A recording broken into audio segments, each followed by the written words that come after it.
Dia kena pandai dari segi calculation semua tu. Tapi dia tak semestinya kena pandai dari segi komunikasi. Betul tak? Untuk apa dia nak pandai bercakap? Bukannya dia nak bagi speech ke orang lain. Betul tak?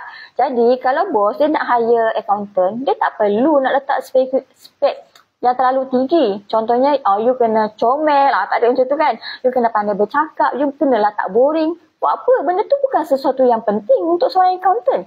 Apa yang penting, accountant tu dia kena teliti. Dia kena pandai dalam bab-bab kira-kira. Dia kena pandai kontrol duit. Betul tak? Itu spek yang kita nak. Kita tak perlu accountant yang pandai bercakap, comel lah semua kan.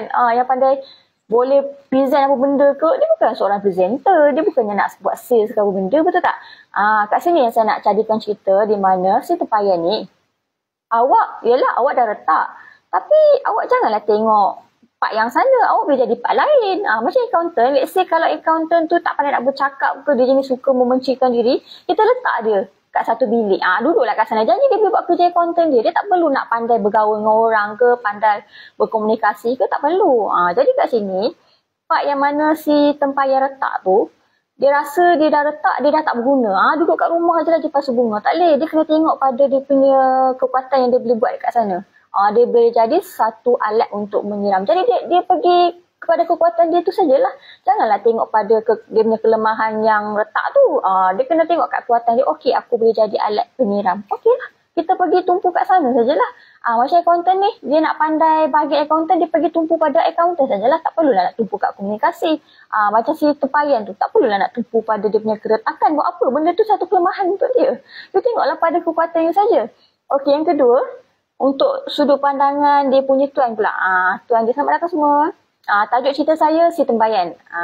So pada segi pandangan tuan dia pula, tuan dia kita tengok bos, kebanyakan bos sekarang kan.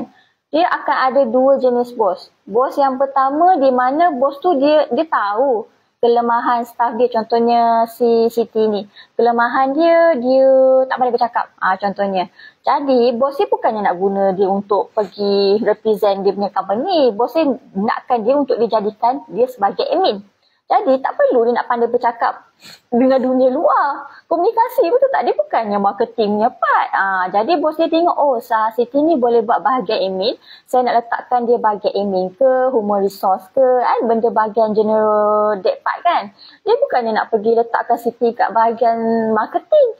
Sebab buat apa? You ambil Siti, okay, you hire Siti, spek dia ialah dia untuk diletakkan di jawatan bahagian admin. You tak perlu nak bagi dia pandai bercakap. Dia bukan nak jumpa klien kat luar, betul tak? Jadi akan ada bos macam ni yang dia nampak, dia akan tengok pada kekuatan staff dia, setiap satu staff dia.